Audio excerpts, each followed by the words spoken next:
Hello and welcome back to the Movie Memo Recaps. Today we are going to recap a 2007 movie titled Death Sentence.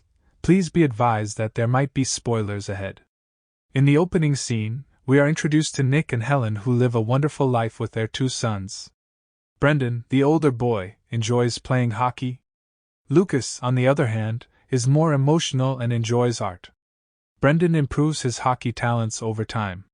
His family took great pride in him when they named him the best hockey player on the high school squad. Nick Hume is a businessman who resides in North Carolina. His family life remains pleasant and happy. However, Lucas and Brendan engage in some trash talk.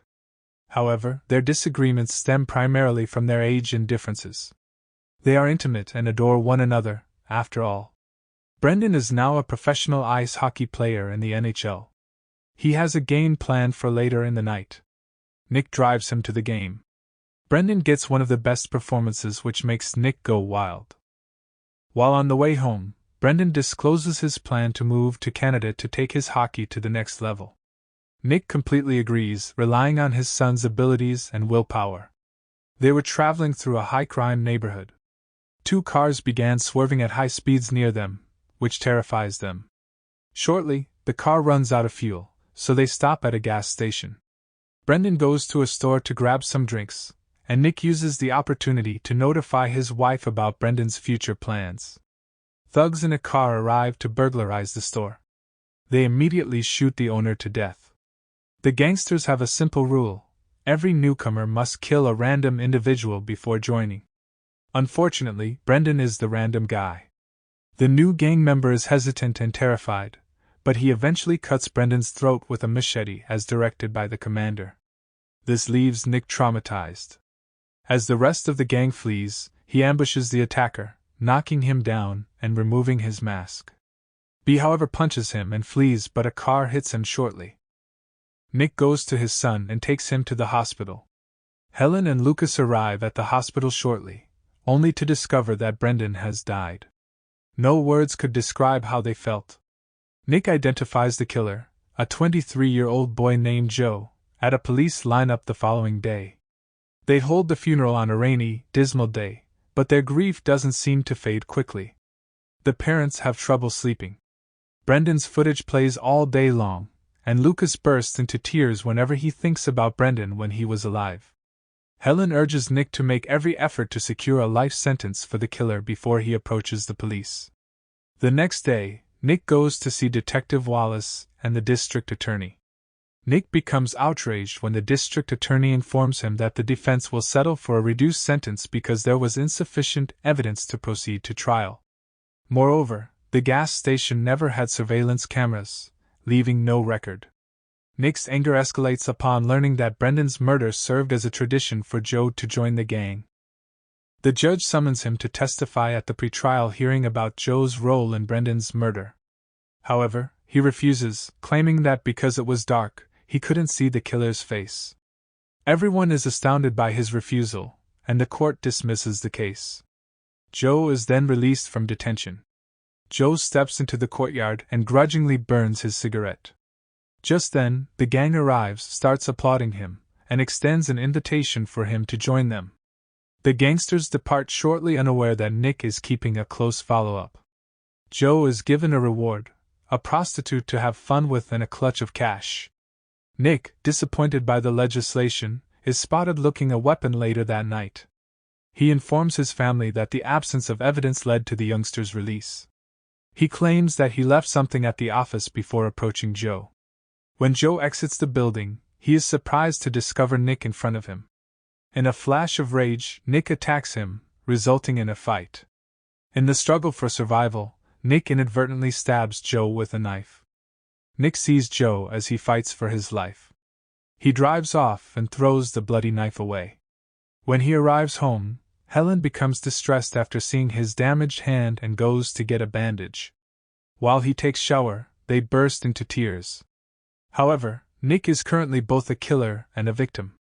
Meanwhile, Billy pays a visit to his superior Bones, for whom the entire gang works. Billy hands over the gas station robbery money. Bones blames him for the monetary shortage and dismisses him. Billy arrives at the hideout, where his men make meth and serve as the gang's main base. One of his men, Bodhi, tells him that Joe has died. He becomes astonished and outraged. Later, Detective Wallace arrives at the office and informs Nick about Joe's death. Nick, however, pretends that he has just heard of it and asks the cause. Wallace is intrigued by the bandage on his hand and believes he is involved in vengeance. Elsewhere, at their hangout pub, the gang drinks up to Joe, believing him to be a good soldier. Just then, Billy enters and chastises them for disrespecting Joe. Back to business, they discuss the competing gangs that could assassinate Joe. This is until one of the gang members confesses to them that his sister saw a man in a suit the night Joe was slain. She confirms it after seeing Nick's photo in the newspaper. Later on the street, Nick rebandages his hand, completely unaware that a gang member, Bodhi, is after him while Billy watches him from a distance. Just before Bodhi shoots Nick, he disarms him with his suitcase. Seeing this, Billy and his gang begin firing in the middle of the street, terrifying everyone. Nick runs to a tight lane as the gangsters rush in from all sides. Billy takes advantage of every opportunity to shoot Nick, forcing him to abandon his bag in order to escape. He enters a building while the gang pursues him relentlessly.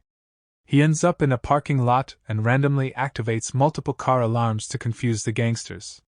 They continue to pursue Nick, and he reaches the top floor.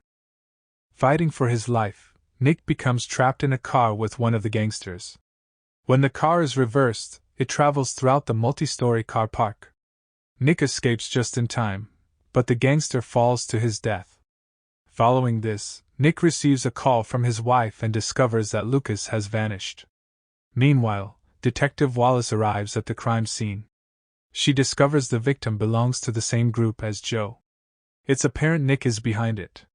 Nick finds Lucas at the scene of Brendan's death. Lucas, distraught, berates his father, who is solely concerned with Brendan and completely ignores Lucas and his concerns. Nick begins to argue about taking him home because the place is not safe. Lucas eventually returns home safely. Helen hugs Lucas and begs him not to leave home like that again. The following day, Bodhi comes up at Nick's office to return the suitcase he dropped during the chase. Bodhi also says, "You have the right to know how you're dying," as security escorts him away. Opening the suitcase, Nick discovers his family photo crossed out. This implies that the mobster intends to kill all of his family. Enraged, Nick calls Billy's number from the case.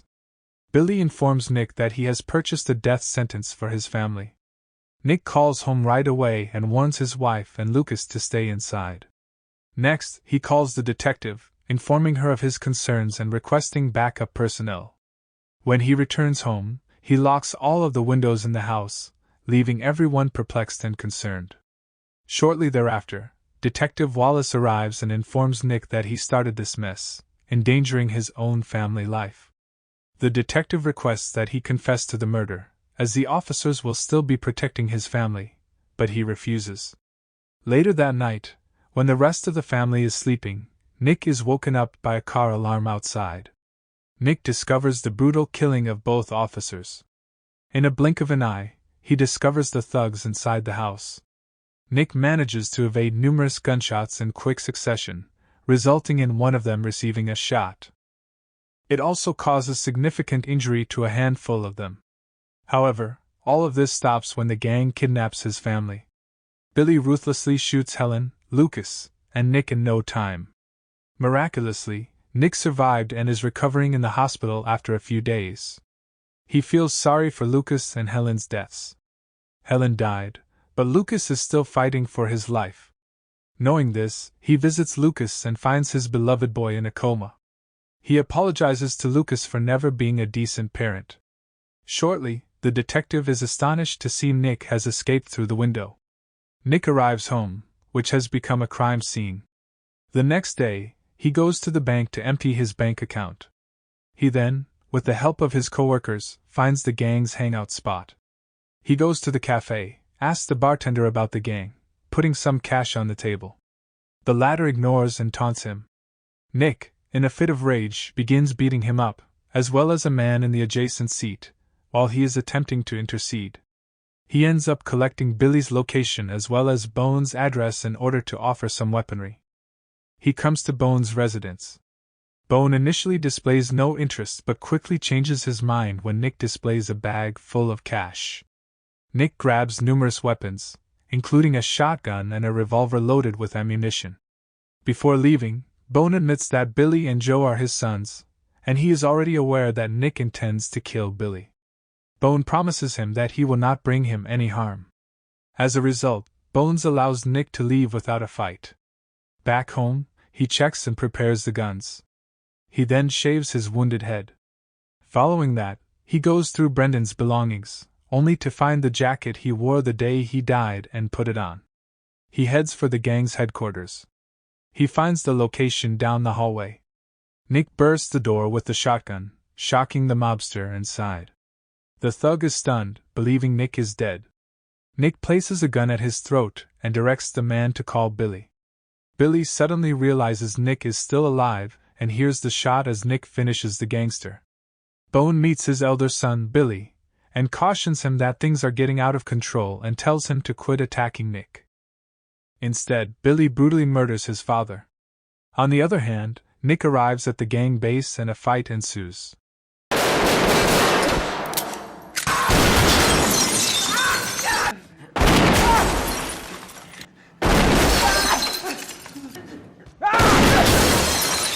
After killing most of the gangsters, he faces Billy. They both shoot at each other in a tense fight that leaves both of them injured. Billy approaches Nick and sarcastically tells him that he has become like them. Billy's eyes well up with tears as Nick removes another weapon from his pocket. Nick murders him and returns home. He begins watching the same old family video while awaiting his imminent death. Detective Wallace arrives and informs him that Lucas is out of coma. She fears Lucas will have a terrible life with no one to rely on.